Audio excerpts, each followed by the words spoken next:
We've only got about a quarter of a tank to fill, so our pain at the pump won't be nearly as bad as folks who hold off as long as they can. It's certainly devastating to look at, and it's a lot to wrap your heads around. Right now we're in an Orla Vista neighborhood, and it's just covered with water. We're at the scene of a pretty large crime scene here. We're right next to two evidence markers, but just to give you an idea of how large of a scene we're talking, the bulk of the evidence markers that at least we can see are off to the side a little bit further. They're salvaging what they can, throwing out the rest, and as you can see, the cleanup is far from over. All you got to do is take a look around here to really see the impact here. A lot of these shelves that were once filled with food, now they're just going empty. You could be a body double for Wonder Woman. I mean, instead of a lasso, you've got a microphone there on your outfit. Good morning. I've got these guns too. Yeah. They aren't that big though. They're not as big as the economic impact we're going to be seeing here. They're concerned it's going to deter people from going solar with one less economic incentive. Now, many who have wanted to go solar are rushing to do it now to try and get grandfathered in. It's a hands-on process, installing solar panels. Down, down, down. Things can get pretty loud. But inside, Rachel Beveridge welcomes the clanging, even working from home. Yeah, I don't mind it. That's because Rachel is excited to have a house that'll run on clean energy. She and her husband had been considering solar for a while.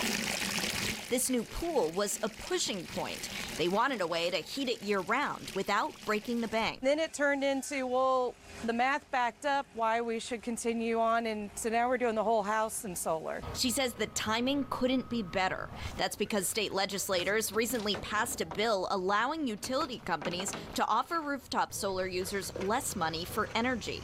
Right now, those users get the full retail rate for any excess energy they send back to the grid.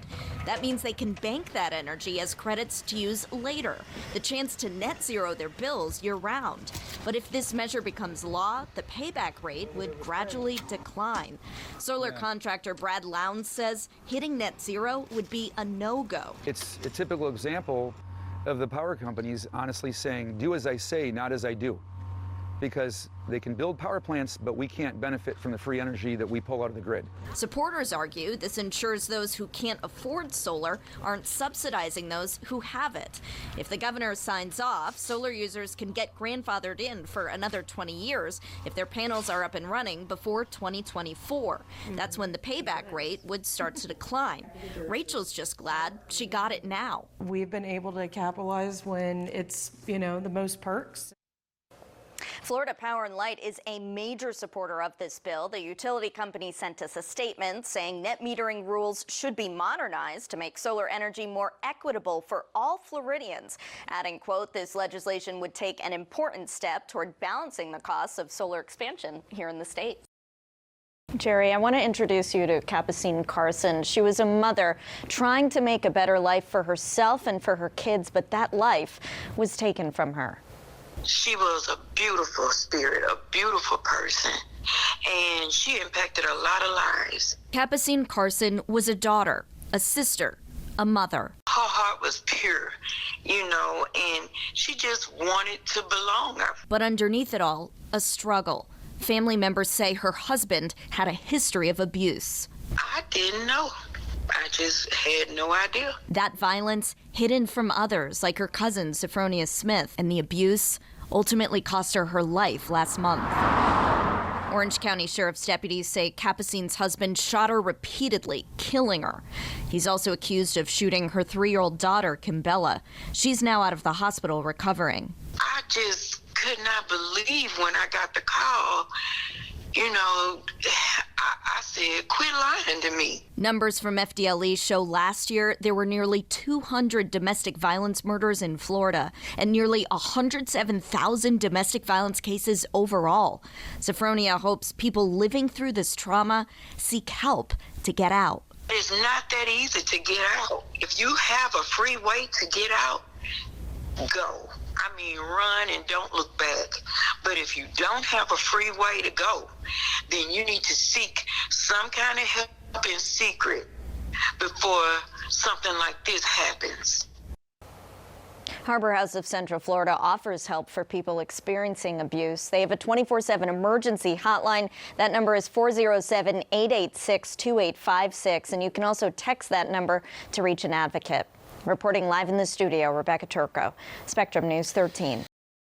I'm told the food bank's trucks actually go through more than 2,100 gallons of diesel a week for those food pickups.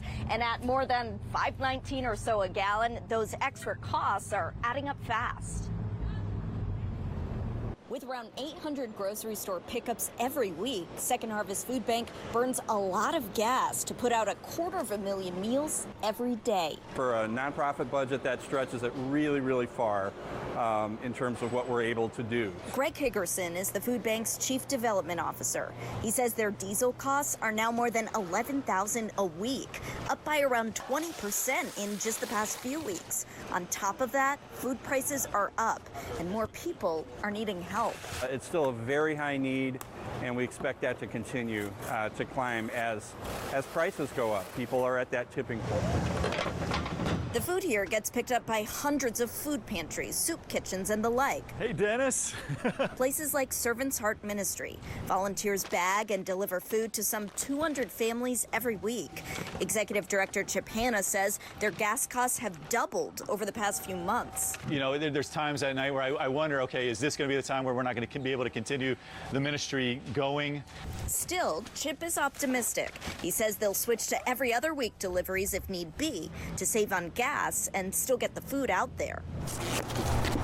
As for Greg, he knows no matter how tight their budget gets, they'll make it work.